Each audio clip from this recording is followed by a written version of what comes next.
વિના બોલમાં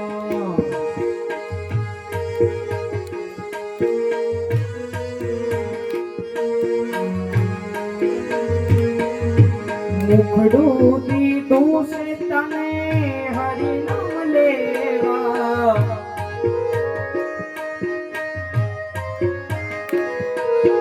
મુખડું દીધું છે તને હરિ નામ લેવા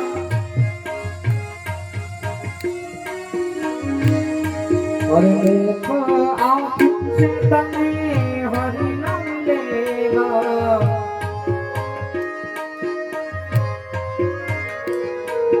કાળા કાળીમાં બધું કોઈ મારે માં અંબા વિના બીજું બોલમાં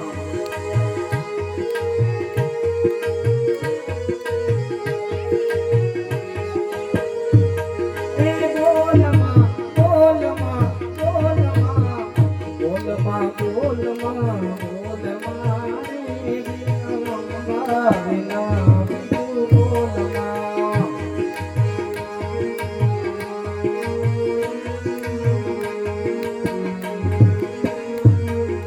ભગતી દાસ તને યાત્રા કરવા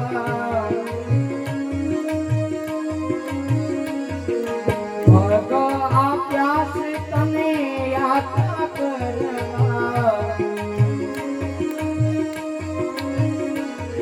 એ થોડા થોડીમાં બીજું કોઈ મારે અંબા સિવા બીજું બોલમાં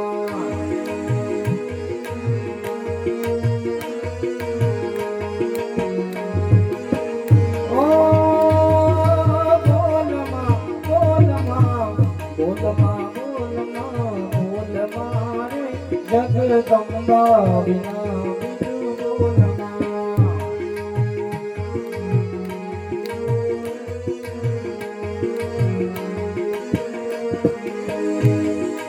હાથેથી નાસ તને તાલી પાડવા હાથ આપ્યા તને તાલી રે પાડવા હાથ દીધા છે તને તાલી પાડવા મારા મારી ના બીજું કોઈ મારે રાધા કૃષ્ણ વિના બીજું બોલમાં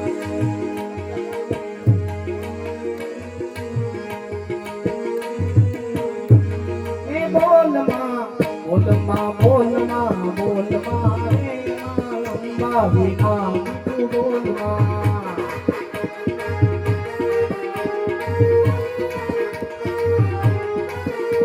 હે બોલમાં બોલમાં બોલમાં બોલમાં રે જગદંબા વિના બીજું બોલમાં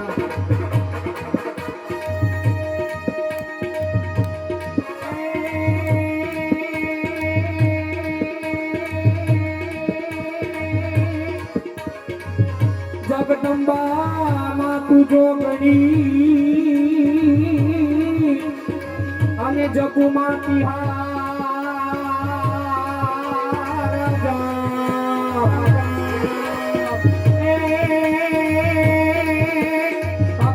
અખાંડમાં તારા દીવડા મળે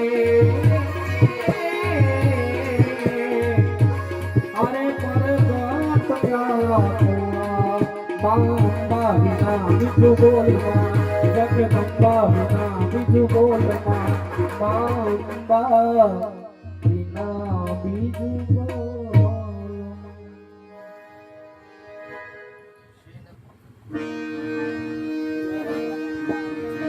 શ્રીનાથરે માત કી શ્રી ગેલંબિકે માત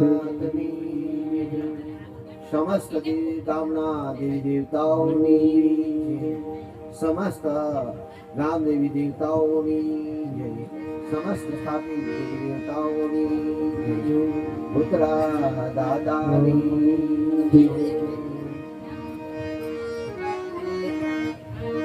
માં અંબિકાની અસીમ કૃપા પ્રાપ્ત કરવા માટે ગેલંબેની અસીમ કૃપા મુખ્ય મનોરથી શ્રીમાન શ્રી નરોત્તમભાઈ અને તેમના ધર્મપત્ની શ્રીમતી મીનાબેન અને એમના પરિવાર ઉપર જગદંબા સર્વત્ર રીતે પોતાના આશીર્વાદ અર્પણ કરે એવી શુભ અપેક્ષાથી કરી ભગવતીને પ્રસન્ન કરવા માટેના જે 4 નવરાત્રી મુખ્ય કીધેલી છે, એમ તો આપણા ધર્મ અનુસાર સનાતન ધર્મની અંદર 6 નવરાત્રીનું પણ મહત્વ છે, પરંતુ જે મહાનવરાત્રી 4 ગણવામાં આવેલ છે એમાં સર્વશ્રેષ્ઠ ફળ આપનાર નવરાત્રી એટલે સારસ્વત નવરાત્રી અને આ શારદા નવરાત્રી નું ખૂબ મોટું મહત્વ આપવામાં આવેલું છે. સારસ્વત નવરાત્રી એટલા માટે કે એમાં નવરાત્રી સમય દરમિયાન જ બે ભગવતીઓના જન્મદિવસ આવે છે. મહાસુદ પાંચમને દિવસે ભગવતી સરસ્વતીનો જન્મદિવસ આવે છે અને અષ્ટમીના દિવસે માં ભગવતી ખોડિયારનો જન્મદિવસ આવે છે. આથી કરી અને આ 4 નવરાત્રીનો ખૂબ જ મહત્વ આપેલું છે અને આ 4 નવરાત્રી સમય દરમિયાન ભગવતીના જો એક મંત્રોચ્ચાર થઈ જાય, ભગવતીનો બીજ મંત્રોચ્ચાર થઈ જાય અને મહામંત્રનો જાપ થઈ જાય, જો નવાર્ણ પારાયણનો જાપ થઈ જાય તો એ મનુષ્યનું કલ્યાણ અવશ્ય થાય છે અને સર્વ પ્રકારનું કલ્યાણ અમારા યજમાન શ્રી નરોત્તમભાઈ અને એના પરિવારનું થાય. માં ભગવતી ચારે હાથે એની પર કૃપા વરસાવે એવી શુભેચ્છા સાથે આપણે ગઈકાલે જ્યાં હતા, જ્યાંથી આપણે વિરામ લીધો હતો, ત્યાંથી જ આજનું ત્રીજા દિવસે માં ભગવતી અંબિકાના ચરણોની અંદર પ્રથમ મંગલાચરણ અર્પણ કરીને પછી આજની કથાનો દોર આગળ ચાલુ કરીશું. તો પ્રથમ મંગલાચરણ કર્યું છે. નમોસ્તુતે વ્યાસ વિશાલ બુદ્ધે મૂલારવિંદાય તપત્ર નેત્રા येन त्वया भारत तेन पूर्णा प्रज्वलितो ज्ञानमयी प्रदीपः प्रज्वलितो ज्ञानमयी प्रदीपः वक्रतुण्ड महाकाय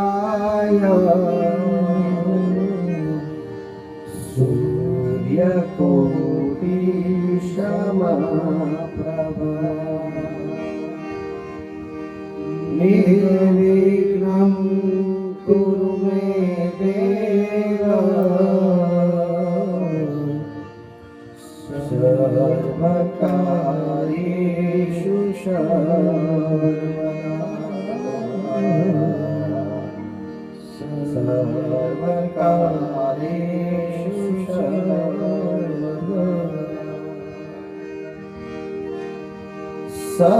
सर्वमंगल मांगल्ये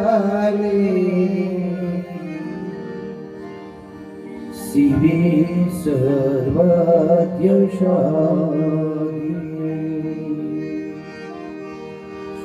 शरण्ये श्री अम्बिके गौरी नारायणी नमोस्तुते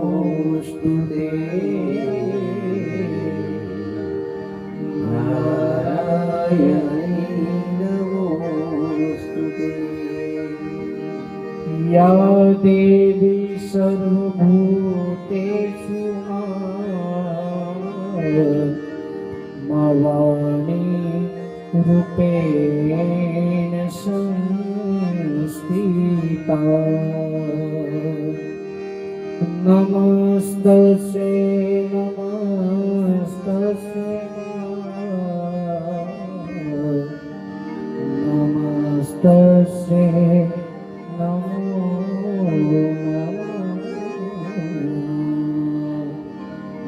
નમસ્તસ્ય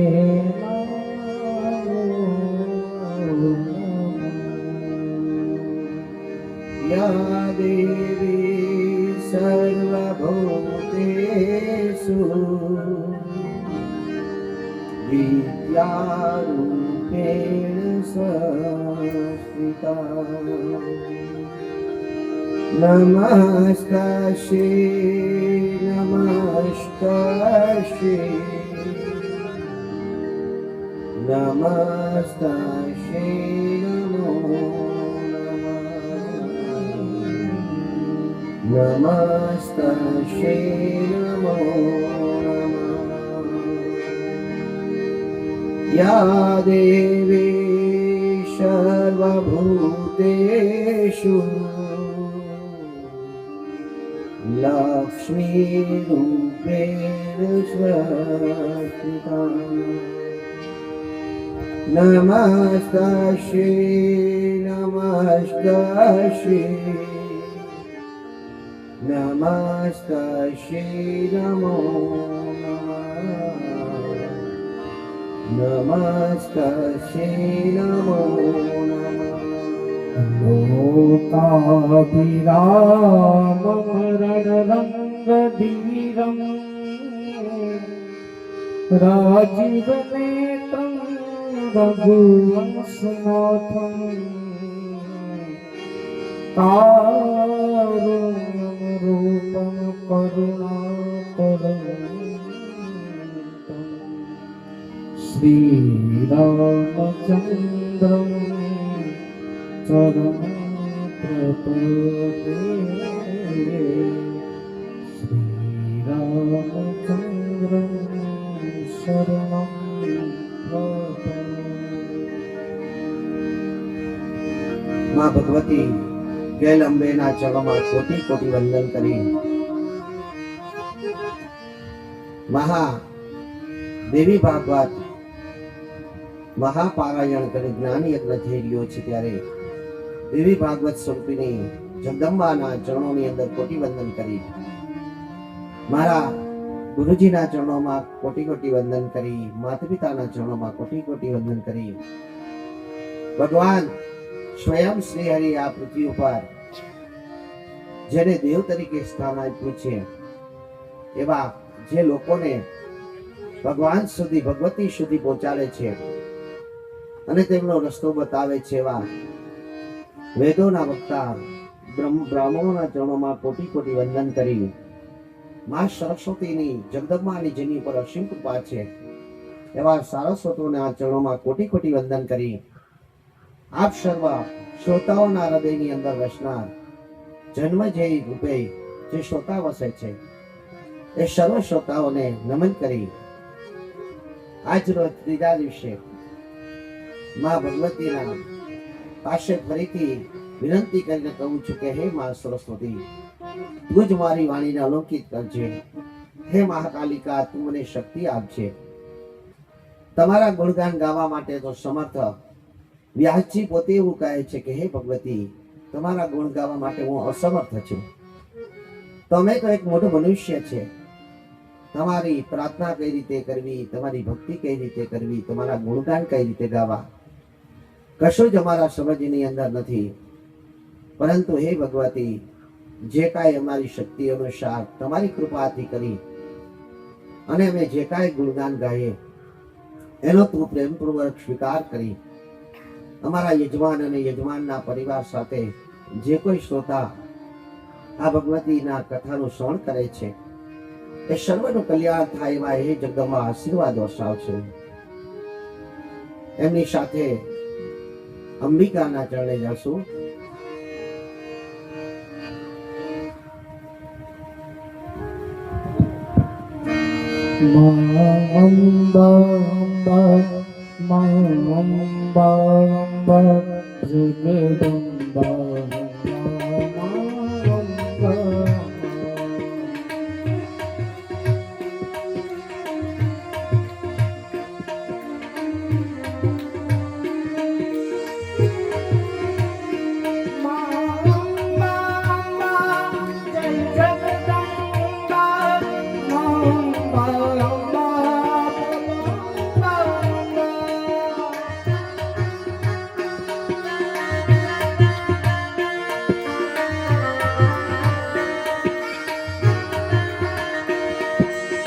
અંબા અંબા જગદંબા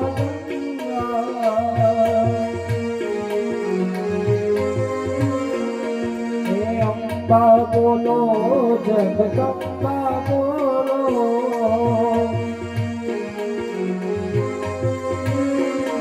અંબા બોલો જગદંબા બોલો અંબા બોલો જગદંબા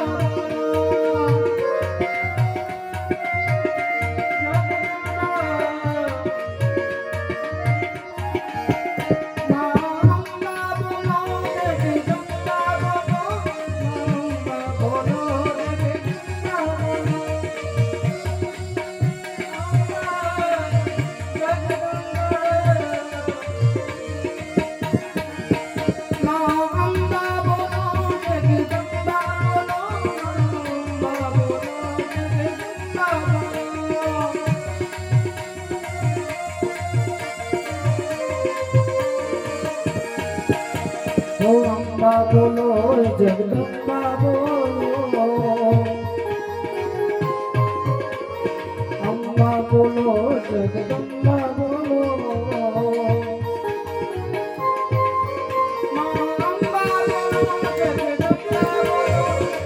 અંબા બોલો જગદંબા બોલો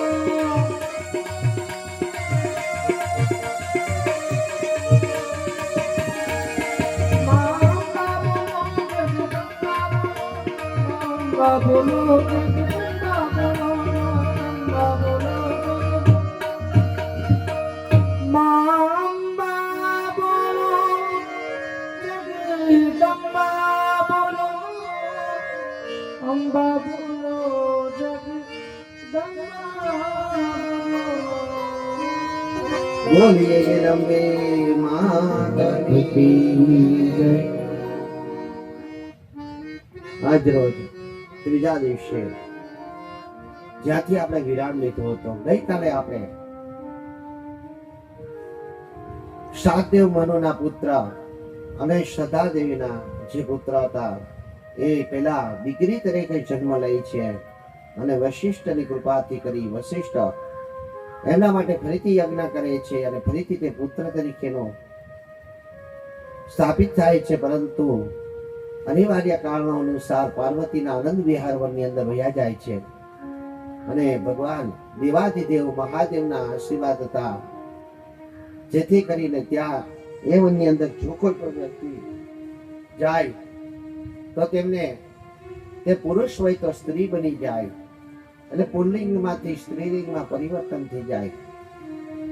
એવું જ્યારે બન્યું ને ત્યારે ફરીથી તે રાજકુમારે રાજકુમારી તરીકે ઇલા તરીકે નામ ધારણ કર્યું અને બુદ્ધ સાથે લગ્ન પણ કર્યા અને લગ્ન કરીને એક પુત્રને પ્રાપ્તિ પણ કરી જેનું નામ પુરુરવા હતું. અને ત્યાર પછી વશિષ્ઠનો સામનો થાય છે. એક દિવસ તેને વશિષ્ઠ મળે છે અને વશિષ્ઠ મળતા તેની સાથે તે ચર્ચા કરે છે અને કહે છે કે હે ગુરુવાર, મેં તો જન્મ જ કન્યા તરીકે લીધો હતો, કારણ કે મારી માતાએ ભૂદેવ પાસે છેલ્લે વરદાન તો આજ માંગ્યું હતું. આથી કરી ભૂદેવના આશીર્વાદથી હું દીકરી તરીકે જન્મ્યો હતો, પરંતુ મારા પિતાનો એવો આગ્રહ હતો કે હું પુત્ર તરીકે આ પૃથ્વી પર રહું. પરંતુ હે પ્રભુ, આપ સર્વત્ર છો, જ્ઞાનના દાતા છો, દેવતાઓ પણ તમારું પૂજન કરે છે, માટે હે મને ફરીથી આ પુત્ર તરીકે રાજકુમાર તરીકે હું સ્થાપિત થાઉં એના માટે કંઈક કરો. ત્યારે આ ગુરુ વશિષ્ઠ ફરીથી કૈલાસ ઉપર જાય છે અને મહાદેવની કૃપા પ્રાપ્ત કરે છે. મહાદેવ કહે છે કઈ વાંધો નહીં, પરંતુ મા પાર્વતીને જગદંબાને મેં વરદાન આપ્યું હતું કે તમારા આનંદ વિહાર વનની અંદર જે કોઈ આવશે તે પુલ્લિંગમાંથી સ્ત્રીલિંગ બની જશે, એટલે એમાં હું કશું જ ન કરી શકું. પરંતુ તમે મારી ભક્તિ કરી છે, આથી ભક્તિ પણ ફોગટ જ જવા દેવી. ભક્તિ ક્યારેય કોઈની ફોગટ ચાહતી નથી. કર્મ ક્યારેય ફળ વગર રહેતું જ નથી. કર્મ કરો એટલે ફળ અવશ્ય પ્રાપ્ત થાય છે. આથી કરી અને કહે છે કે હું તમને વરદાન આપું છું. વશિષ્ઠ શિવજીને પસંદ કરે છે અને કહે છે કે હે પ્રભુ, હું તમારે ચરણે આવ્યો છું. આથી કરી અને તમારી ભક્તિ કરી છે. મારા યજમાનના કલ્યાણ માટે હું આવ્યો છું અને તમારે મને વરદાન તો આપવું જ પડે.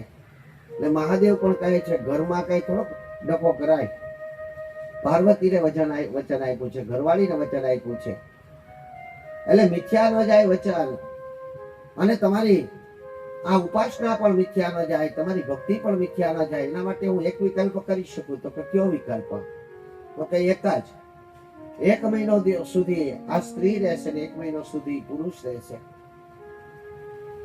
મહાદેવના આશીર્વાદ પ્રાપ્ત કરી લે છે, પરંતુ સુખદુનિયા એવું લાગે છે કે આ શું, 1 મહિનો સુધી સ્ત્રી ધર્મનું પાલન કરે, સ્ત્રીના અંગ ક્વચિત થાય, રજસ્વલા ધર્મનું પાલન કરે, સર્વ પ્રકારના જે નિત્યકર્મ કરે થાય છે એ સ્ત્રી તરફથી કરે.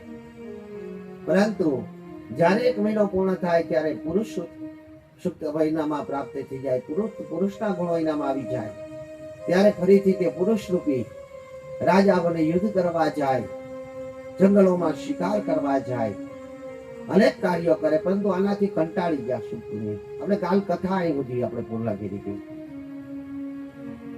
પરંતુ અહીંયા અંતે તે કંટાળી ગયા કે આ થોડાક દિવસો સ્ત્રી અને થોડાક દિવસો પુરુષ, આ સહન નથી થતું. આથી કરી અને ફરીથી વશિષ્ઠ પાસે જાય છે. અને વશિષ્ઠ ને કહે છે કે પ્રભુ મને કાયમી પુરુષ તત્વ પ્રાપ્ત થાય એવા આશીર્વાદ અપાવો.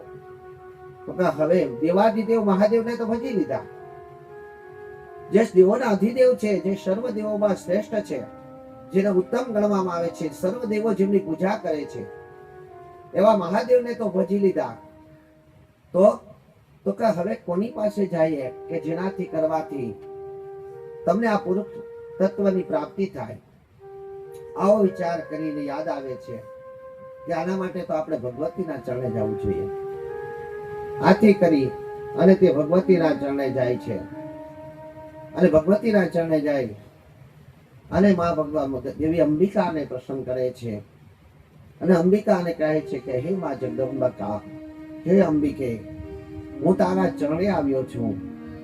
હે ભગવતી, મારા યજમાનને જે કાંઈ આપણે બ્રાહ્મણો જ્યારે પણ તમારી પાસે જે કાંઈ સંકલ્પ કરાવતા હોય, તમારી પાસે ગમે તે યજ્ઞનો સંકલ્પ કરાવતા હોય, કોઈ પણ આદિ કર્મ કરતા હોય, ત્યારે બ્રાહ્મણો તમારી પાસે બોલાવે છે. કે બ્રાહ્મણો પોતે બોલે છે કે હે દેવ, હે દેવી, મારા યજમાનનું આવું કલ્યાણ થાય એટલા માટે થઈને અમે આ કર્મ કરીએ છીએ, અને આ કર્મનો ફળ મારા યજમાનને પ્રાપ્ત થાય.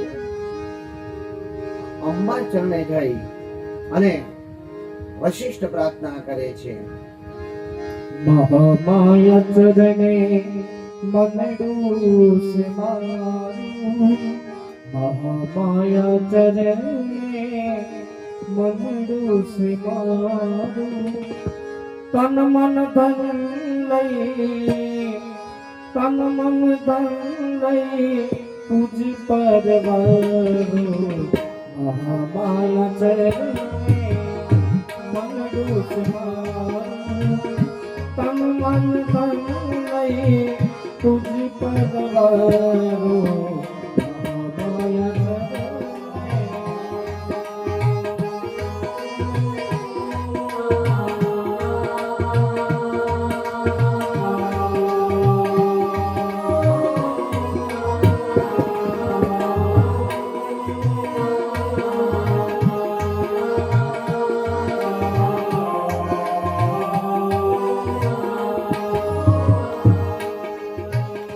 સમરણ કરું ત્યાં સહાય મળે છે,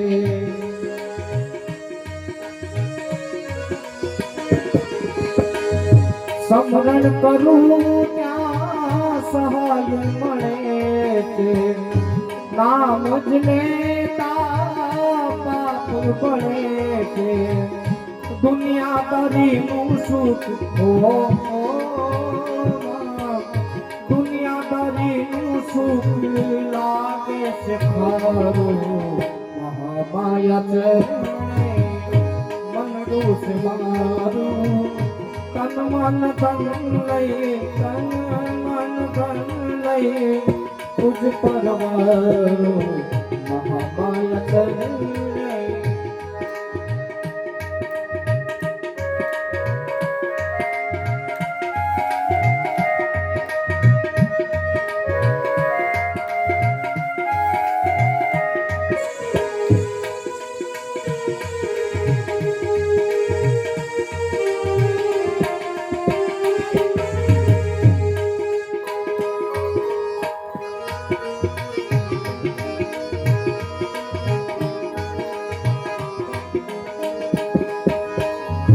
કોઈ પ્રકારનું દુઃખ નથી અમને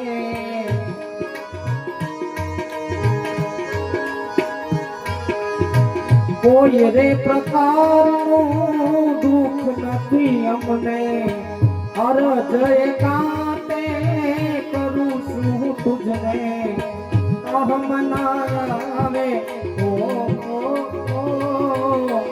અહમ ના આવે જ્ઞાન રહે છે તમારું મહામાયા ચરણે મનડું છે મારું તન મન ધન તન મન ધન કરુણારી મહામાયા ચરણે ગુરુ વશિષ્ઠ જાય છે યજ્ઞ પહાડ ઉપર અને ભગવતીને યાદ કરે છે કે હે મહામાયા, હે જગદંબિકા, હે ભગવતી, હે કલ્યાણેશ્વરી, હે ભુવનેશ્વરી, હે સૂર્વેશ્વરી, હે પરમેશ્વરી, હે જગત ધાત્રી, હે જગતને બનાવનાર, કોઈ પ્રકારનું દુઃખ મને નથી, પરંતુ હે મહામાયા, આજે જે સંકટ આવ્યો છે મારા યજમાન ઉપર આવ્યો છે, મારા યજમાનનું કલ્યાણ થાય એટલા માટે તો હે જગદંબિકા દેવને આ પૃથ્વી પરનો દેવ બનાવ્યો છે, આથી જ કરી જગત આખું મને ભૂદેવ તરીકે ઓળખે છે ને હું જો મારા યજમાનનું કલ્યાણ ન કરાવી શકું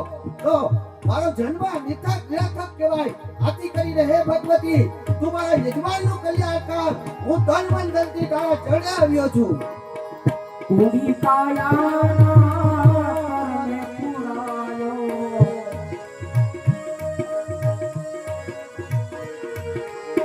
પૂરી કાયાના પરમે પુરાયો લખરે 84 માં ફરીને આવ્યો કૃષ્ણા તળીને કાપો કૃષ્ણા તળીને કાપો મહામાયા ચરણે મનડું છે મારું મહામાયા ચરણે મનડું છે મારું તન મન ધન વારીને જાણું મહામાયા ચરણે ચાર મઢમાં મારા પાછલી છે તેરી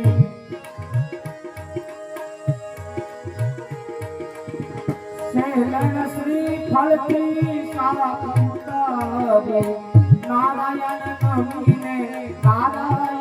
નમીને જાન કરે તમારું મહામાયા ચરણે મનડું છે મારું તન મન ધન વારી જવાય મહામાયા ચરણે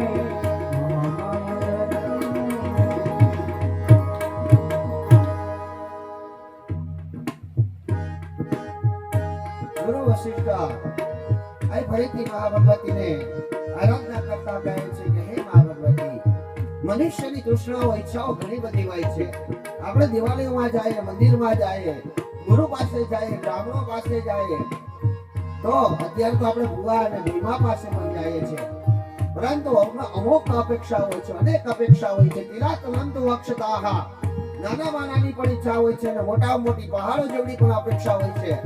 હજારો અપેક્ષા લઈને આપણે દિવાળીમાં જઈએ છીએ. કોઈ પણ મનુષ્ય દિવાળીમાં એમને જાતો જ નથી, કાંઈક ને કાંઈક માગવાની જ અપેક્ષા જાય છે. એટલે હંમેશા માટે આપણે યાચક બનીને જઈએ છીએ. આ ગુરુ વશિષ્ઠ કહે છે કે હું યાચક બનીને આવ્યો છું ભગવતી, પણ મારા માટે નહીં, કોના માટે બનીને આવ્યો છું કે માત્ર એક જ તૃષ્ણા છે, એક જ ઈચ્છા છે. કેવી ઈચ્છા છે? એ તો મારા યજમાનનું કલ્યાણ કર, મારા યજમાનનું કલ્યાણ કર, મારી યજમાનની ઈચ્છા પૂર્ણ કર. અને આમ કહેતા ગુરુ વશિષ્ઠ દેવર ભગવતી પ્રસન્ન થાય છે, અને ભગવતી પ્રસન્ન થાય અને ભગવતી પોતાના રૂપનું વર્ણન કહે છે. અહીંયા જે મુખ્ય વાત આવતી હતી આપણી કે મુખ્ય કથા ક્યાંથી ચાલુ થાય છે તો કઈ લોપામુદ્રા અને અગસ્ત્ય ઋષિ બંને જણા કાર્તિકેય પાસે જાય અને પ્રશ્ન કરે છે જો કથા કેટલી જગ્યાએ હાલતી હતી તો લોપામુદ્રા અને કાર્તિકેય જે કથા કહે છે અગસ્ત્ય ઋષિ અને લોપામુદ્રાને આ બાજુ શુતપુરાણી રોમહર્ષણ નામના ઋષિ જે આ ઋષિઓને કથા કહે છે એ જ કથાનું ફરીથી અહીંયા વર્ણન થાય છે કે આ સમયને વિશે ઋષિઓ પૂછે છે તો વશિષ્ઠએ શું કઈ થયું તો માં ભગવતી જગદંબિકાની પર પ્રસન્ન થયા અને ભગવતીના રૂપનું વર્ણન છે કે કેવા હતા અંબિકા, કેવા હતા ભગવતી, કેટલા હાથ હતા, કેવા સુંદર દેખાતા હતા. પરંતુ અહીં ભગવતીના રૂપનું વર્ણન આપણે 5મા દિવસે બહુ સુંદર રીતે આવે છે. એટલે ત્યારે જ અહીંયાથી કથાને આગળ એટલે લોકામુદ્રા મુખ્ય અહીંયા જો કે મુખ્ય શ્રોતા કે તરીકે કોણ છે તો કે જન્મેજય છે અને મુખ્ય વક્તા કોણ છે તો કે વ્યાસ પોતે છે. વ્યાસજી પોતે જન્મેજયને આખી કથા કહે છે દેવી ભાગવતની. પરંતુ કથા કોની પાસે સાંભળી હતી તો ભાઈ લોપામુદ્રા અને અગસ્ત્ય ઋષિએ કાર્તિકેય પાસેથી સાંભળી હતી અને સર્વત્ર 88,000 ઋષિઓએ રોમહર્ષણ પાસેથી સાંભળી હતી. આથી જ આ કથા મેં તમને કહી છે. પરંતુ અહીંયા લોપામુદ્રાને ભૂખ લાગે છે. ભૂખ લાગવી એટલે આ ભોજનની ભૂખ નહીં પરંતુ ભક્તિની ભૂખ લાગે છે. તમને જેમ ભૂખ લાગી કે હવે પછી શું આવશે, હવે પછી શું થશે, એટલે અહીંયા તમને ભક્તિ કરવાની, ભજન કરવાની ભૂખ લાગવી જોઈએ, તૃષ્ણા જાગવી જોઈએ. અહીંયા કઈ ખાઈ લેવું કે કોઈ પી લેવાની ભૂખ લાગતી કે તરસ લાગતી નથી, પણ ભગવતીના ગુણગાન ગાવાની ભૂખ લાગવી જોઈએ, નિત્ય કર્મ કરવાની ભૂખ લાગવી જોઈએ, મંદિરે દિવાળીઓમાં જવાની ભૂખ લાગવી જોઈએ, તીર્થ સ્થળોમાં જવાની ભૂખ લાગવી જોઈએ. તો આ લોકામુદ્રા અને અગસ્ત્ય ઋષિને બંનેને ભૂખ લાગે છે કે ના હજી કઈક સાંભળવું છે. ભગવતીનું ચરિત્ર, ભગવતીના દર્શન વશિષ્ઠીએ કર્યા, ભગવતીએ કૃપા કરી અને ભગવતીની કૃપાથી કરી અને સુખદુઃખ કાયમી માટે પુરુષ તત્વને પ્રાપ્ત કર્યું. એ વાત બરાબર છે, પરંતુ હજી કોઈ છે આવી ઉદાહરણ? હજી પણ અમે સાંભળવા માંગીએ છીએ. એટલે અહીંયા ઋષિઓ જે પ્રશ્ન કરે છે કે અમારે હજુ પણ સાંભળવું છે, એવો જ પ્રશ્ન લોપામુદ્રાએ પણ કર્યો હતો કે હજુ પણ સાંભળવું છે. તો એ વક્તા તરીકે જે હતા એમ કહે છે કે હજી ફરીથી સાવધાન થઈને સાંભળજો, કારણ કે દેવી ભાગવતની અંદર જો તમને ભૂખ લાગી હશે તો જ તમે એનું શ્રવણ કરી શકશો, અને શ્રવણ કર્યા હશે પછી તમે એનું મનન કરી શકશો, અને જો મનન કરશો તો જ કથન કરી શકશો. અત્યારે હું અહીં બેઠો છું, વ્યાસ છું, તમે પણ ક્યારેક આવા 5-25 માણસોની સામે કથા કરો અને વાત કરો અને વાત તો વ્યક્ત કરતા જો તમને ફાવી જાય તો તમે પણ વ્યાસ બની શકો. પણ ક્યારે કરી શકો તો જો પેલા શ્રવણ કર્યું હોય, પછી એની પર મનન કર્યું હોય. રાત્રે અમે ફરતા હતા, મનન કરતા હતા, ક્યાંથી ક્યાં મુદ્દો લઈ જવું, કઈ રીતે જવું, ક્યાં એક શબ્દ ખોટો ન બોલાવવો જોઈએ, કોઈ એક શબ્દ અયોગ્ય ન હોવો જોઈએ, કોઈને ખોટું લાગે. શ્રોતાઓના મનની અંદર દરેક શ્રોતા કઈ રીતે સમજી શકે. દેવી ભાગવતની અંદર અનેક શબ્દો એવા છે કે હજુ બ્રાહ્મણો પણ નથી સમજી શકતા, પરંતુ એ શબ્દના અર્થ અનેક નીકળતા હોય. મેં તમને એવું કીધું કે સંસ્કૃત ભાષા સૌથી વિશાળ ભાષા છે. અહીંયા સૌથી મોટી ભાષા સંસ્કૃત છે, પરંતુ તમે જે જગ્યા પર રહ્યો છો અને જે ભાષાનો ઉપયોગ થાય છે તે સૌથી ટૂંકી ભાષા છે. ઇંગ્લેન્ડની અંદર સૌથી જે અંગ્રેજી બોલવામાં આવે સૌથી નાની ભાષા છે ને. માસી હોય તો આંટી, કાકી હોય તો આંટી, મામી હોય તો આંટી, બરાબર છે ને દાદા કહેજો. એટલે સૌથી લોભડી ભાષા ગણવામાં આવે છે. પરંતુ સંસ્કૃત એક જ શબ્દના, મેં જે તમને પેલા કીધું કે એક અગ્નિના નામ 600 છે, 600 જગ્યાએ અગ્નિનું નામ વપરાય. કેટલા પ્રકારની અગ્નિઓ છે? 49 પ્રકારની અગ્નિ છે. એવી જ રીતે 1000 નામ પાણીના છે. એકને એક નામ ક્યાં વપરાય છે એની પરથી એનો અર્થ કાઢવામાં આવેલો છે. એનું વ્યાકરણ પણ ખૂબ અઘરું છે. અહીંયા જે હું તમને ભૂખ લાગવાનું કહું છું કે તમને એવી ભૂખ લાગવી જોઈએ કે માં ભગવતી કેવી છે, ભગવતી કેવી છે, ભગવતીનો હું કયો મંત્ર જાપ કરું, ભગવતીનો બીજ મંત્ર બોલું જે કાલે મેં ખાલી મોબાઈલ નેટવર્કમાં ગયો તો કેટલા મેસેજોની લાઈન થઈ ગઈ કે તમારો આ વિડીયો પણ મોડો મળ્યો કે પહેલા દિવસે કઈ શૈલપુત્રીની પૂજા એમાં અધૂરો તમે મૂક્યો છે કારણ કે નેટવર્ક જ નહોતું જતું. એટલે તો કે લાઈન થઈ ગઈ તેને દ્રષ્ટિ સમજાવવા માંગુ છું કે એની દ્રષ્ટિ ક્યાં હતી? તો કે એની દ્રષ્ટિ હતી ભગવતીનો અમારે આજે પહેલા દિવસે પૂજન કેનો કરવું જોઈએ, કયા મંત્રનો જાપ કરવો જોઈએ? પ્રથમ શૈલપુત્રી, દ્વિતીયમ બ્રહ્મચારિણી, તૃતીયમ ચંદ્રઘંટેથી. આજે ચંદ્રઘંટાનું પૂજન કરવામાં આવે છે. ચંદ્રઘંટા શા માટે થઈ? તો આજે ભૂખ લાગી. હું વારે ઘડી એક વાત પણ કરું છું કે મને ભૂખ લાગે છે. કેવાની ભૂખ લાગે છે? તો કે યજમાનો મારી રાહ જોતા હોય પણ હું એક માળા કહું તો અધૂરી ન રાખી શકું. મને એમ થાય કે આ માળા કરી લો, 5 મિનિટ જ છે ને, હવે 10 મિનિટ જ થાય, હવે 15 મિનિટ જ થશે. મારું નિત્ય કર્મ 1 કલાક ને 43 મિનિટનો છે. એકદમ સ્ટ્રિક્ટથી કરું તો ખરેખર જે તમને સમજાવવા માટે કહું છું કે ખરેખર ભૂખ લાગે, અધૂરું નથી છોડવાનું મન થતું કે અધૂરું છોડી ના લો. યજમાન રાહ જોઈ છે કે આ પણ પેલું કર્મ જ છે કે યજમાનને તકલીફ ન પડવા દેવી જોઈએ. જેમ કે ગઈકાલે અમે પૂજા કર્યા વગર ખાલી નમન કરીને જો આવતો રહ્યો તો કારણ કે હું લેટ થયો હતો. એટલે તો કઈ યજમાનનું જે કર્મ છે એ કર્મ પેલા પૂર્ણ કરવું એ બ્રાહ્મણનો નૈતિક ફરજ છે. આથી કરી અને અહીંયા લોપામુદ્રા અને અગસ્ત્ય ઋષિને ભૂખ લાગે છે કે અમને હજી જણાવો ભગવતીની આવી આરાધના કોઈએ કરી ના આવો અકલ્પનીય બનાવો બન્યા છે, કોઈ અકલ્પનીય બનાવો તમે વિચારી શકો. મેં તમને કીધું એમ કે હજી વિજ્ઞાન મામણું થયું છે. વિજ્ઞાન ત્યાં સુધી નથી પહોંચ્યું. વિજ્ઞાન અત્યારે એક સ્ત્રીને પુરુષ બનાવી શકે, પુરુષને સ્ત્રી બનાવી શકે, એ વાત સત્ય છે. પરંતુ આવું કઈ એવું કોઈ ઇન્જેક્શન નથી આવતું કે 1 મહિનો સ્ત્રી રહી 1 મહિના સુધી રજસ્વાલા ધર્મનું પાલન કરે, 1 મહિનામાં ધારે તો ગર્ભ પણ ધારણ કરી શકે, 1 મહિના પછી પાછો પુરુષ બની જાય. વિજ્ઞાન ત્યાં નથી પહોંચ્યું. પરંતુ માં ભગવતીની કૃપા થાય, ભગવાનની કૃપા થાય તો આ પણ પ્રાપ્ત થઈ શકે. એટલે આવા જ્યારે અકલ્પનીય વાત હતી, અકલ્પનીય વાત કે જેની તમે કલ્પના પણ ન કરી શકો એવી વાત પૂછે છે લોપામુદ્રા. હજી પણ અમને એવું કહો કે અકલ્પનીય કોઈ ઘટનાઓ બની છે ને ભગવતીની કૃપાથી એ કલ્પના ન કરી શકે એવો બનાવ બન્યા છે? તો કે હા. સાવધાન થઈને સાંભળો. પૂર્વકાળ શબ્દ વાપરેલો છે અહીંયા જે મેં તમને સમજાવ્યા. આપણે જો દેવી ભાગવત ની અંદર બધું અધૂરું સમજા આવશે એટલે તમારે એક છેલ્લા સુધી રહેવું જ જોઈએ છે. અહીં પુનર્વાન આપણે મૂકી દીધો છે. ત્યાં જે નામ તમને આવ્યું છે ને, જે પણ નામ આવ્યું હોય એ નામની કથા આગલા દિવસોમાં આવશે. પુનર્વાને ત્યાં જન્મ થયો ઈલાને ત્યાં ને પુનર્વા પણ દોડ્યો આવ્યો કે ગુરુજી મારી માં વહી જાય તો અમે શું કરશું? ત્યાંથી આપણે પુનર્વાને મૂકી દીધો છે. ભાગવત કથા હોય, રામ કથા હોય તો એમને માયલું જ જાય કે જંગલમાં ગયા પછી આ જ કર્યું, તે જ કર્યું, તે કર્યું, તે કર્યું, છેલ્લે રાવણને મારી નાખ્યો.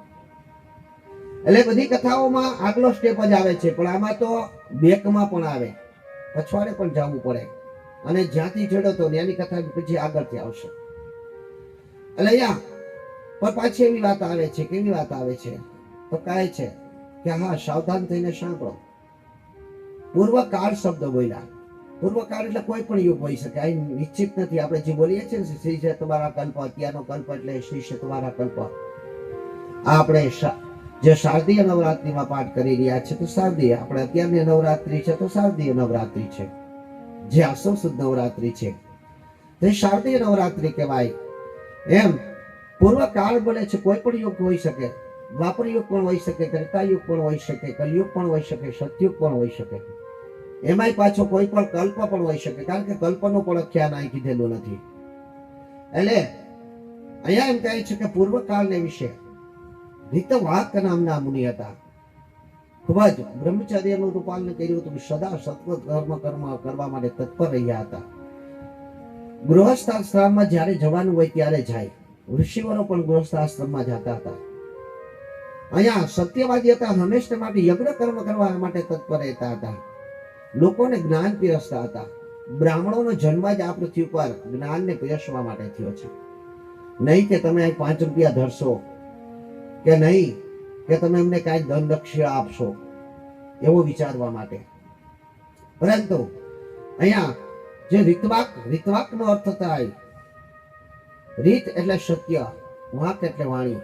રીતવાક જેની હંમેશા માટે વાણી સત્ય બોલતી હતી, સત્ય વાણી ઉપર જ ચાલતા હતા, સત્ય સદાચાર હંમેશા બોલતા હતા, એવા ઋષિ કે જેને સર્વત્ર લોકો સાંભળવા માટે તત્પર રહેતા હતા, એની પાસે યજ્ઞો કરાવવા માટે તત્પર રહેતા હતા. આવા ઋષિને વિચાર આવે છે કે એ તો વાત બરાબર છે, પરંતુ મારા પછી મારા વારસાને કોણ ટકાવશે? જો મારે ત્યાં એક પુત્ર હોય, મારે ત્યાં એક સંતાન હોય, તો મારા વારસાને દીપાવી શકે. આપણે પણ એવી લાલચ રાખીએ કે મારે ત્યાં દીકરાનો જન્મ થાય, દીકરી હોય તો પણ આપણે દીકરાની અપેક્ષા રાખીએ છીએ. શા માટે રાખીએ છીએ? તો કે મારા વારસાને દીપાવી શકે, મારું જે કાંઈ કર્મ હું કરું છું એને આગળ વધારી શકે, સમાજને કાંઈક આપી શકે, સમાજ માટે એક દાતા તરીકે આગળ વધી શકે. આવા પુત્રની કામના આ રીતવાક નામના મુનિ કરે છે અને માં ભગવતીનું ભજન કરે છે અને ભગવતીની કૃપાથી કરી આ રીતવાક ઋષિને ત્યાં એક પુત્રનો જન્મ થાય છે. આ પુત્રનું નામ દેવી ભાગવતની અંદર ખાલી પુત્ર જન્મ લખેલો છે, પરંતુ જે મેં અન્ય પુરાણોને વાંચ્યા અને અન્ય પુરાણોમાંથી જે સંશોધન કર્યું એમાંથી એની પરથી એવું સંશોધન થાય કે કા એનું નામ રેવ હતું અને કા રીતવાક હતું. એટલે જે આ રીતવાક નામના ઋષિને ત્યાં રેતવાક નામના પુત્રનો જન્મ થાય છે. પેલાના જમાનામાં છે ને ભાગવત સાંભળો તેમાં બહુ આવે કે માનું નામ હોય ને એ ઉપરથી દીકરાનું નામ પાડતું, અને વળી તમને એમ થાય કે આ રીતવાકમાં રેતવાકમાં શું ફેર છે, એટલે એ સમજાવી દો. જ્યાં પણ દ્વિધા ઉત્પન્ન થાય ને તમને એમ થાય કે બાપુજીનું નામ એ છે, દીકરોનું નામ એ છે. ના, રીતવાક મેન ઋષિ છે, એના દીકરાનું નામ રેતવાક. એટલે અહીંયા તમને કન્ફ્યુઝન ક્યાંય ન થાય, તમે દ્વિધામાં ક્યાંય ન મુકાઈ જાઓ. એટલે ખાલી આ નામ હોઈ શકે. આ નામના પુત્રનો જન્મ થાય, બ્રાહ્મણના ઘરે જન્મ થયો છે, બ્રાહ્મણ પુત્ર, એટલે પૃથ્વી પરના દેવ બની ગયા. બ્રાહ્મણે ત્યાં જન્મ્યો, પરંતુ બ્રહ્મ કર્મ કરવું એનો નિત્ય ફરજ હોય છે. જો બ્રાહ્મણ કર્મ ન કરે તો એના યજમાનનું અહિત કરી દે છે. એટલે પછી જો બ્રાહ્મણ તરીકે ગયા હોય યજમાનને ત્યાં, તો યજમાનનું પણ અહિત થઈ જાય છે. એટલા માટે એવું કીધેલ છે કે વિદ્વાન બ્રાહ્મણ પાસે સત્કર્મ કરાવો ને તો ફળના અધિકારી છો. વિદ્વાન બ્રાહ્મણો પાસે તમે જે પૂજા કરાવો એ ફળના અધિકારી છો. પરંતુ કદાચ તમે લોકો એવું માનો કે સૂર્યની શાખે ને બ્રાહ્મણને વિષ્ણે, આવા શબ્દ જો બોલો, પરંતુ અમુક કાર્યની અંદર કદાચ બ્રાહ્મણ એનો અધિપતિ બન્યો હોય તો એ બ્રાહ્મણ તમને પૂજા કરાવે અને તમે જો એની અંદર કદાચ બ્રાહ્મણની ભૂલ થાય તો ક્ષમાને પાત્ર હોય, અને બાકી કોઈ પણ બ્રાહ્મણ પહેલેથી જ જો એવો શબ્દ બોલી ગયા હોય કે હે ભગવતી, હે ભગવાન, અમે અમારું યજમાનનું કલ્યાણ થાય એટલા માટે આ કર્મ કરીએ છીએ, આ કર્મની અંદર જો કોઈ પ્રકારે દોષ થાય એ દોષની ક્ષમા માંગીએ છીએ, હે ભગવતી અમારે યજમાનને ફળ અવશ્ય આપજે. જો આવું કર્મ કરે બ્રાહ્મણ તો જ એ શ્રેષ્ઠ બ્રાહ્મણ છે. બ્રાહ્મણને ત્યાં જન્મ મળવાથી તે વિદ્વાન બ્રાહ્મણ તરીકે ન બની શકે, તે વક્તા ન બની શકે, તે ઉત્તમ કાર્ય ન કરી શકે, કે ઉત્તમ કાર્ય ન કરાવી શકે. તમારી સામે લાખો ભૂદેવો હશે, લાખો બ્રાહ્મણો છે, પરંતુ આ બ્રાહ્મણો શું કરી શકે? તો કે જેની લાયકાત હતી એ પ્રમાણે એને પદ આપ્યું હોય છે ભગવાને, ભગવતીએ. અને તો જ હજારો લોકોને માતા પિતા બ્રાહ્મણો અત્યારે પાઠશાળામાં મોકલે. અત્યારે તો બહુ સુવિધા થઈ ગઈ પાઠશાળાની અંદર, પરંતુ જે સમયે અમે અભ્યાસ કરતા ત્યારે તો કાંઈ નહોતું, અને ખૂબ જ માર ખાઈને અમે તો ભણતા હતા. અને ત્યારે એ અમારા ગુરુજી અમારી પર શક્તિપાત કરતા. 4 વાગે અમને ઠંડા પાણી નવરાતા. રાત્રે એક પાણીનો અવેડો બનાવ્યો હતો, પાણીના અવેડામાં રાત્રે પાણી નાખી દઈને ઠંડુ થાય ને એવું કરતા, અને નેતરની સોટી લઈને વાહે ઉગતા, અને જરા ભૂલ કરી એટલે મારતા. એક ને એક તમે જે આ બીજ મંત્ર કહો છો ને, અત્યારે જે બીજ મંત્ર આવે છે એ બીજ મંત્ર ઘણા મારી પાસે એમ કહે કે દાદા તમે જાપ કરાવી દો ને. એટલે હું ના પાડું કે ભાઈ મેં આજ દિવસ સુધી કોઈના જાપ નથી કર્યા, મેં તો કર્યા જ નથી, પરંતુ હું કોઈના બીજ મંત્રના માધ્યમથી જાપ નથી કરાવતો. શા માટે નથી કરાવતો? તો એટલા માટે કે બીજ મંત્ર હોય ઓમ ક્રામ ક્રીમ ક્રોમ, ઓમ પ્રામ પ્રીમ પ્રોમ, ઓમ શ્રામ શ્રીમ શ્રોમ, આ જે શબ્દ હોય એ શબ્દમાં શ્ર બોલવાની બદલીમાં શા બોલાઈ જાય. તો એ પાપનો અધિકારી બને છે. અમે ખાલી આ 9 ગ્રહના બીજ મંત્રમાં 6 મહિના કાઢ્યા હતા. 6 મહિને અમને આવડ્યા હતા, ખાલી એટલું જ ઓમ ક્રામ ક્રીમ ક્રોમ.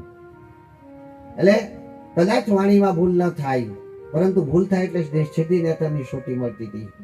પરંતુ અહીંયા ઋત્વાક ઋષિને ત્યાં, બ્રાહ્મણને ત્યાં શ્રેષ્ઠ પુત્રનો જન્મ થયો છે એવું વિચારે છે કે વાહ, મારા વારસાને ટકાવી શકે એવા સંતાનની પ્રાપ્તિ થઈ ગઈ ને ભગવતીની કૃપા તો જો થઈ.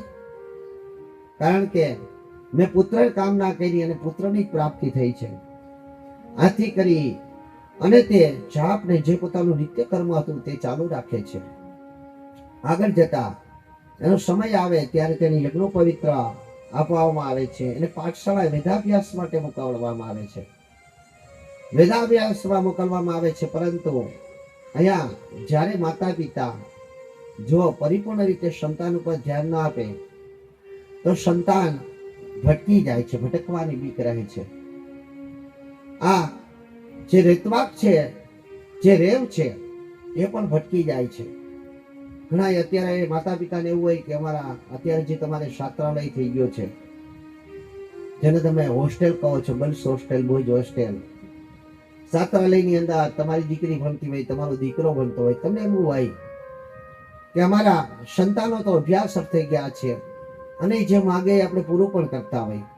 પરંતુ આ એમાંય આજે કલયુગની અંદર પણ આજનો યુગ જે મોબાઈલનો યુગ ગણવામાં આવે છે. મોબાઈલની અંદર ઇન્સ્ટાગ્રામ, ફેસબુક, વોટ્સઅપ કે અન્ય કોઈ એપના માધ્યમથી એ બાળક કુમાર્ગે દોરાઈ શકે છે. આથી જ કરી અને અમે જ્યારે અભ્યાસ કરતા ત્યારે તો એટલું સ્ટ્રીક હતું, તોય અમારા વાલીને એમ કીધું હતું કે 1 મહિના તમારે ફરી ફરજિયાત મળી જ જવાનું. ત્યારે તો ફોન કે એવા કઈ હતા નહીં, મોબાઈલ કઈ હતો નહીં. ઓલું પીળા કાગળો આવતા, પોસ્ટકાર્ડ, એમાં અંતરદેશે આવે. તેથી તમે બહુ રાજી થઈ ગયા હતા કે મમ્મીનો અંતરદેશ આવ્યો, મમ્મીનો કાગળ આવ્યો, માનો કાગળ આવ્યો, ખૂબ રાજી થઈ ગયા હતા. પરંતુ અહીંયા અત્યારે પણ છાત્રાલયની અંદર મારી પોતાની છાત્રાલય છે. એટલે અમે પણ એવું કીધેલ છે કે વાલીએ તમારે કમસે કમ 2-3 મહિને તમારે મળી જ જવું. ઓછામાં ઓછું 2-3 મહિને તો તમારું સંતાન શું કરે છે તમારે પૂછી જવું. કારણ કે તમારું સંતાન ક્યાંક ભટકો હોય તો અત્યારે તમારી એટલી બધી નિગરાની છે, છતાં પણ ક્યાંક ભટકી જાય તો એ તમારા માટે. અમારે તો શું છે, 1, 2 વર્ષ કે 3 વર્ષ જે અભ્યાસ કર્યો ત્યાંથી નીકળી ગયા પછી અમે એની કાળજી નથી લઈ શકવાના, પણ તમારા માટે આજીવન કાળજી માટે તમે મૂક્યો છે. એટલે સંતાનો ભટકી જાય છે છાત્રાલયની અંદર. તો અત્યારનો તો યુગ જ એવો છે. અને વળી પાછી આપણે, મેં તો એમ કીધું કે ખરેખર એટલી બધી સુવિધા આપવાની જરૂર જ નથી. મારી દીકરી જે અભ્યાસ કરતી હતી સોમનાથ સંસ્કૃત યુનિવર્સિટીમાં, એના માટે સરકારે મફતની જ આખી જે સુવિધા આપી છે, જેની હોસ્ટેલની સુવિધા આપી છે હદ ઉપર. એટલે સાવ મફત, પાછું સાવ 6 મહિનાના 500 રૂપિયાની એક પણ પાછા પરત તમને આપી દે, એ ખાલી ડિપોઝિટ પેટે. એટલે સાવ મફત આલીશાન સુવિધાઓ તમે જ્યાં અમને જે સુવિધા મળી હતી, સુંદર સુવિધા, અતિ સુંદર સુવિધા. એટલે મફત તો આપી દીધું, પાછી એને વાંચવા માટે એને કબાટ, આ તે બધી હાઈ ક્લાસ પલંગ, હાઈ ક્લાસ બાલ્કની, બધી એક વિદ્યાર્થી માટે બધું. તો આ જે સુવિધા આપી છે એ સુવિધામાં જો વિદ્યાર્થી ભણતો હોય તો મારી દ્રષ્ટિએ એ પરિપૂર્ણ ન ભણી શકે, અભ્યાસ ન કરી શકે. અભ્યાસ કરવામાં જેની પણ નિગરાની ન રાખો એટલે માર ખાઈ જ જાય. કારણ કે તમે ક્યારેક નોંધ કરજો કે સુવિધા આપણે જેને કહીએ છીએ ને આપણા માટે અસુવિધા બની જાય. અત્યારે આપણે એના વગર વામણા બની જાય. 2 કલાક આપણી પાસે મોબાઈલ ન હોય તો કોઈને ફોન ન કરવો હોય તો આપણે ફોન જ ગોતતા હોય. એટલે તો કે જેટલી સુવિધા આપણને મળી છે અત્યારે બેનો, પેલા જે 4 વાગ્યા ઉઠતી હતી, અત્યારે કોઈ 4 વાગ્યા ઉઠો છો? પેલા જે છાસ ને માખણ ને કરતી હતી અત્યારે કરો છો? પેલા જે કપડા ને ઘાતા હતા અત્યારે ઘસો તો? હવે તો વાસણ ઉટકવાના મશીન આવી ગયા, કપડા ધોવાની તો પ્રેસ થઈ જાય, પ્રેસ થઈને નીકળે. મેં લગભગ કીધું તો એમ કે થોડાક દી જાળવો, પછી આવીને પૂછે ક્યાં ગયા અમારા ભાઈ, તો ઉભા રહ્યો વોશિંગ મશીનમાં નાખ્યા. ગોટાળું આમ કુંડાળું ફરીને બારોબાર નીકળશે, આવો આવો બાપુ આવો. હું કહ્યો તો નાવા ગયો તો, કપડા હોતો. એટલે આ જમાનો આવશે. પરંતુ અહીંયા તો કઈ શાસ્ત્રોક્ત વાત કરવામાં આવી છે કે ભટકી જાય છે. તો ભટકી જાય છે ત્યારે તે શું કરે છે તો કુકર્મ તરફ દોરાય છે, જાય છે, અયોગ્ય કર્મ કરવા લાગે છે. બ્રાહ્મણને જે શોભે નહીં એવા કાર્યો કરવા માંડે છે, નિંદનીય કાર્યો કરવા માંડે છે. ઘણા બ્રાહ્મણો સુશોભિત કર્મ ન કરતા હોય, નિંદાને પાત્ર ન હોય, એની નિંદા તમે ન કરી શકો, નિંદાને પાત્ર ન હોય. ભલે કદાચ કોઈ બ્રાહ્મણ નિત્ય સંધ્યા પૂજા પાઠ ન કરતા હોય, પણ બ્રાહ્મણ તરીકે જન્મ લીધો, ગાયત્રીના જાપ કરી લેતો હોય તો પણ પરિપૂર્ણ ગણાય. કર્મ નથી કરતો, કર્મકાંડ નથી કરતો. કલયુગની અંદર હો, સતયુગની અંદર કે નહોતું આ, પણ કલયુગની અંદર. કારણ કે કલયુગની અંદર માત્ર જે તમે કરો છો ને એ શ્રેષ્ઠ માર્ગ છે. આમાં એ પણ આપેલું છે, આગળ આવશે કે સતયુગની અંદર તમે કઈ રીતે ભગવતીને પ્રાપ્ત કરી શકતા, ત્રેતાયુગની અંદર કઈ રીતે ભગવતીને પ્રાપ્ત કરી શકતા, દ્વાપર યુગની અંદર તમે કઈ રીતે ભગવતીને પ્રાપ્ત કરી શકતા, અને કલયુગની અંદર તમે કઈ રીતે ભગવતીને પ્રાપ્ત કરી શકો. તો હા વહેલું કરી દીધું ભગવતીએ કે શ્રવણ અહીંથી શ્રેષ્ઠ, શ્રવણ કરવાથી શ્રેષ્ઠ છે. ભગવતીને જો પ્રાપ્ત કરવી હોય તો તમારે ભગવતીના ગુણગાન શ્રવણ કરવા જોઈએ, ભજન કીર્તન સાંભળવા જોઈએ, આવી કથાઓને સાંભળવી જોઈએ, દેવીની મહાત્મ્યને જાણવું જોઈએ. એટલે શ્રવણ કરવાથી કલિયુગની અંદર ઉત્તમ ફળના અધિકારી બનો છો. પરંતુ અહીંયા તે આ યુગની કે કોઈ કલ્પની વાત નથી કરવામાં આવી, વાત ખાલી એટલી જ કરવામાં આવી છે કે આ ભટકી જાય છે, એટલે દુરાચાર તરફ ધકેલાઈ જાય છે. દુરાચાર પોતાના આચરણને ખરાબ રસ્તે લઈ જાય, દુરાચાર પાપ કરવા લાગે છે. પરંતુ પાપ અને પુણ્યની વ્યાખ્યા કઈ તો આપણી ગઈ શિવરાણ હતી, એમાં કોઈ બેન આવ્યા હતા, એને પૂછ્યું કે દાદા તમે પાપ અને પુણ્યની વાત કરો છો, એમાં પાપ એટલે શું અને પુણ્ય એટલે શું? એટલે મેં એને કહી દીધું કલયુગની અંદર પાપથી બચવું એટલે જ પુણ્ય છે. પાપથી તમે બચી જાઓ. તમને એમ લાગે કે આ કીડી મારા પગમાં મરી જશે તો મને પાપ લાગશે, આ મારું જૂઠું ભોજન હું કોકને આપીશ તો પાપ લાગશે, હું આ કર્મ નહીં કરી તો મને પાપ લાગશે, હું કોઈને ગાળ દઈ તો પાપ લાગશે, હું કોઈને મારીશ તો પાપ લાગશે, હું કોઈનું અહિત કરી તો પાપ લાગશે, હું મારી વિદ્યાનો દુરુપયોગ કરીશ તો પાપ લાગશે. આ તમારી જે આપણે આગલે દિવસે સમજાવ્યા છે કે પગના તળિયાથી માંડી અને માથાના વાળ સુધી તમે દરેક ઇન્દ્રિયોને વિચારી લેવાનું. પગેથી ન જવાની જગ્યાએ જાય તો પાપ લાગશે. મારી જેમ ગોઠણ નથી વારવાને વાગે વારીશ તો પાપ લાગશે, મારે જ્યાં નથી બેસવાનું ત્યાં હું બેસીશ તો પાપ લાગશે. હું પેટ ગર્ભવતી છું અથવા તો ગર્ભવતીની નિંદા કરી ગર્ભવતી સ્ત્રી ને ગર્ભપાત કરાવવાની સલાહ આપીશ તો પાપ લાગશે. હું હૃદયથી કોઈનું ખરાબ વિચારી લઈ તો પાપ લાગશે. હું ખંભે જે નથી રાખવાનું એ રાખીશ તો પાપ લાગશે. હું કંઠ જ્યાં નથી ઝુકાવવાનું ત્યાં ઝુકાવીશ તો પાપ લાગશે. હું દાંતોથી ન ચાવવાનું ચાવીશ તો પાપ લાગશે. હું વાણીથી ન બોલવાનું બોલીશ તો પાપ લાગશે. હું દુર્ગંધ આવતી હશે ત્યાં ઊભી રહીશ તો પાપ લાગશે. હું જો ન જોવાનું જોયો તો આંખોથી પાપ લાગશે, ન સાંભળવાનું સાંભળીશ તો કાનોથી પાપ લાગશે. હું ભાલ જ્યાં નથી ઝુકાવવાનું ત્યાં ઝુકાવીશ તો પાપ લાગશે. હું માથું જ્યાં નથી રખાતું ત્યાં રાખીશ તો પાપ લાગશે.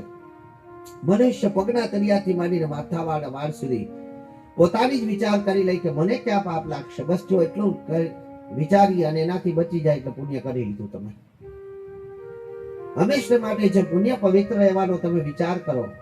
પહેલા આપણે પવિત્રતાનો ખૂબ જ મોટો ગુણ હતો, અત્યારે તો બધું આપણે થઈ ગયું. બાકી અમે નાના હતા એટલે ગંગાજળ અને ગૌમૂત્ર અમારી માં એક શીશીમાં રાખતા જ. ક્યાંકથી બારબાર જરાક ફરીને આવીએ ને તો ગૌમૂત્ર થાય, ઓરે બારબાર ત્યાં જ ઉભી રહ્યા. મંત્ર બોલે કે ન બોલે પણ પવિત્ર કરતા. અમે અમારા દેહને પવિત્ર કરતા કે તમે અશુદ્ધ જગ્યાએથી આવ્યા છો, તમારામાં પવિત્રતા હોવી જોઈએ. જો તમે અપવિત્ર હશો અને જો ઘરની કોઈ વસ્તુને સ્પર્શ કરશો તો તમે દાગ લઈને આવ્યા છો, એ દાગ તમે બીજે લગાડી દેશો. આના માટે વાસ્તુને અલગ રીતે મેં લખ્યું છે. અહીંયા એક મુદ્દો આવ્યો છે એટલે સમજાવી દઉં, ખાલી ભટકીશ નહીં હું ક્યાંય. વાસ્તુનો એક મુદ્દો આવ્યો છે. વાસ્તુ અત્યારે જે કરે છે લોકો, તો વાસ્તુ કરી અને જે જમાડે છે, જમાડવાની પદ્ધતિ છે ખોટી છે. જે વસ્તુ તમારા ઘરની અંદર છે એમાં તમે આપણે વાસ્તુની વાત સામાન્ય કરેલી છે, વળી પાછા એમની વિચારતા વાસ્તુની વાત તો દાદાએ કરી દીધી છે. બસ સવારે ઉઠીને આપણે વાત કયા સુધી કરી હતી તો કે કાંઈ પણ ખરાબ વસ્તુ છે ને કાઢવા માટે ચા ઢોળાઈ જાય તો ખાલી પોતું મારો, પાણી ઢોળાઈ જાય તો ખાલી કોરું પોતું મારો તો વહી જાય, ચા ઢોળાઈ જાય તો ભીનું પોતું મારવું પડે, પણ કલર ઢોરાણો હોય તેને એસિડ ફિનાઇલ વાળું પોતું મારવું પડે ને. એમ તમારામાં કેવડો ડાઘ લાગેલો છે, ડાઘને કાઢવા માટે તમારે કેવડું પોતું મારવું પડે એ ગોતવું પડે. અને ભગવતીને પ્રસન્ન કરવા માટે અહીંયા આવશે કે પંચદેવની પૂજા તમારે રોજ માટે કરવી જોઈએ. પરંતુ ભગવતીના દરેક રૂપ જે છે, દેવી દેવતાઓના દરેક રૂપ છે, દરેક રૂપને આપણે રોજ માટે દેવી દેવતાઓ તરીકે આરાધ્ય કરીએ છીએ. સવારે ઉઠી ને આપણે આમ પેલા ચેતના આવે, પછી બુદ્ધિ આવે, વિદ્યા આવે, લક્ષ્મી આવે. મેં તમને એવું કીધું હતું કે ખાલી નિંદ્રા અને પ્રાતઃકાલે ચેતનાની જરૂર પડે. તો આ બધી જે કૃપા ભગવતીની આપણી ઉપર થાય તો આપણે સત્યના માર્ગ ઉપર ચાલી શકીએ, નહીતર આપણે રસ્તો ભટકી જઈએ છીએ. તો અહીંયા જ્યારે આ રિત્વાક મુનિનો પુત્ર રસ્તો ભટકી જાય છે ત્યારે કુકર્મ તરફ દોરાણા પછી શું કરે છે? તો કુકર્મ કરવાની કોઈ હદ પાર કરી લે છે. ચોરી લૂંટફાટ તો બધું બરાબર, ત્યાં સુધી તો વાંધો નહોતો, પરંતુ અંતે તો કઈ ચરિત્રહીન બની જાય છે. જે વ્યક્તિ ચરિત્રહીન હોય એ કોઈથી કાંઈ નિર્માણ ના કરી શકે. ચરિત્રહીન સમાજ માટે કલંક બની જાય, કલંક બની અને સમાજને પણ કલંકિત કરી નાખે છે. અને જેનું ચારિત્ર સુંદર નથી, જેનું ચારિત્ર શ્રેષ્ઠ નથી, એ સદકર્મ કરવાનો અધિકારી જ નથી. અમારે મૂર્તિ પ્રતિષ્ઠા થાય એટલે મૂર્તિ પ્રતિષ્ઠાની અંદર તમે ઘણી બધી જગ્યાએ જોયા હશે કે મૂર્તિમાં જ્યારે અભિજીત મુહૂર્તની અંદર મૂર્તિ પ્રતિષ્ઠા થાય, બ્રાહ્મણ કદાચ વિદ્વાન પણ ન હોય, અને જો ભગવતી કે જેની પણ મૂર્તિ પ્રતિષ્ઠા થતી હોય એને સુવડાવી દીધા હોય, કાયદેસર નિંદ્રાધીન કરાવી દીધા હોય રાગથી શુક્તથી, અને સવારે પ્રાતઃકાલે ઉઠાડો, એમાં તમારા શબ્દોમાં કોઈ ભૂલ ન થઈ ગઈ, અને જે એનું શ્રેષ્ઠ મુહૂર્ત જોઈ કે અભિજીત મુહૂર્ત મળતું હોય તો શ્રેષ્ઠ ગણાય. પરંતુ એ મુહૂર્તમાં જોઈને સામું ભગવતીની પ્રાણ પ્રતિષ્ઠા તમે કરો, કે ભગવાનની તમે પ્રાણ પ્રતિષ્ઠા કરો, અને એની સામે અરીસો રાખવામાં આવે, અરીસો પણ તમારા હાથમાં આપવામાં આવે, અને અરીસો તમારા હાથમાં આવીને ફડાક દેખીને ફૂટી જાય, તો એને કહેવાય પ્રાણ પ્રતિષ્ઠા થઈ. તમને જે ગણિત છે કહું, જો કે સુરાપુરા કે સત્ય આવી એમાં નથી રાખતા. અમે જોઈ કે એક બે જગ્યાએ ભૂલ કરી ગયા હતા, પણ થઈ ગયું હતું ન્યાય હતો, એટલે ભૂલથી કદાચ સુરપુરો ન હોય ને ઘણા સુરાપુરા માની બેઠા હોય. તે આગળની કથામાં કહી ગયું તમને. તો અહીંયા પરંતુ એ ભગવતી કે એ દેવી દેવતાઓ આવે છે કઈ રીતે? પરંતુ એક વખત બહુ મોટી પ્રાણ પ્રતિષ્ઠા હતી છે અમારે, અને એની અંદર અમારે 51 ભૂદેવો તો જાપમાં હતા, ખૂબ જ મોટી હતી. અને દાદા હરીશો રાખીને ફૂટે જ નહીં. આ મંત્રોચ્ચાર કરીને થાકી ગયા અમે બાપુ. ફૂટે જ નહીં, કોઈ હિસાબે ફૂટે નહીં. ક્યાંય ભૂલ કરી છે ગોતીને થાય કા આ લાઈવ થાય છે, એ કદાચ સાંભળતા હશે. એટલે તો ફૂટે જ નહીં. આ મને કઈ આ દાદા શું અમે કેટલી બધી બનાવવાની વાત કરી, ફૂટે જ નહીં. બાકી આમ નરીશો તમારા હાથમાં આવેલ ફટાક દેખીને. અમારે જમનાવર દાદાની તેથી તો મને ફાવતું નહોતું કાંઈ એટલું. જમનાવર દાદાનો અત્યારે નાગદેવતાનું મંદિર છે, ખૂબ જ વિખ્યાત થઈ ગયું. તમે યુટ્યુબ ઉપર લખો, કોલામ લખો જમનાવર ગૂગલ ઉપર, એટલે મસ્ત મંદિર બતાવે છે. આજે અમાસના દિવસે આજે પણ ત્યાં સર્પ નાગદેવતા દૂધના તમે કુંડિયા મૂક્યા એટલે આજે પણ પીવા આવે છે. કાલ શબ્દ દોષ વગેરે હું ત્યાં સમૂહમાં કરીને દૂર કરું છું. પણ અહીંયા ઈ પણ અરીસો નહોતું આવડતું મને એટલું બધું. આ ઘણા બધા પાસેથી કરતું શીખો તો કેમ જવાય તોય ફટાક દેખીને સરપંચ નાથમાં કેવડો અરીસો, તો આ બેનર જેવડો 5 બાય 5 ફૂટનો અરીસો હતો, બરાબર. ફટાક દેખીને ફૂટ્યો એટલે આજુબાજુના ગામડામાં કાચનો અવાજ આવ્યો હતો. એ જ નહીં, અમારા અમરેશ્વર દાદાની બારોબાર મૂર્તિ પ્રતિષ્ઠા, પુનઃ પ્રાણ પ્રતિષ્ઠા હતી બારોબારના દેવતાઓની, તોડીને અમે નવું બધું બનાવ્યું. તે પુનઃ પ્રતિષ્ઠામાં બધા દેવી ઉપર અરીસા રાખ્યા હતા. દેવી દેવતાઓ જેટલા પણ હનુમાનજી છે, ગણપતિ છે, કાલભૈરવ છે, શક્તિ છે, અન્ય જે દેવી દેવતાઓ હતા એમાં અવડાવડા અરીસા રાખ્યા હતા. એ બધા દેખીને ફૂટી ગયા. યજમાનોના હાથમાં રાખ્યા હતા અને ફૂટી ગયા. અમે બ્રાહ્મણો તો ત્યાં નહોતા. અને એ કાચ જે હતા એ કાચ ઉપર મેં બધાને હલાવ્યા હતા. કાચ ઉપર હાલો, હજી મારી પરીક્ષા કરવી છે. ઓછામાં ઓછા 10,000 લોકો આવેલા હતા, ઓછામાં ઓછા. એક જણાને નરોત્તમભાઈ કાચ નહોતો લાગ્યો, અને કાચના કટકા આમ હતા, ઊભા હતા ઘણી જઈએ. બધા બ્રાહ્મણોથી માંડીને અમારા સરપંચ હતા, અત્યારે દેવલોકને પ્રાપ્ત કર્યા. એ એમ કીધું દાદા આવું ન કરાય. હું કેમ? મને ત્યાં કોકને કાચ કરી જાય. મને મારી પર વિશ્વાસ છે, મને મારા ભગવાન ઉપર વિશ્વાસ છે. એક જણાને કાચ થી લાગે, એક જણાને કાચ લાગે.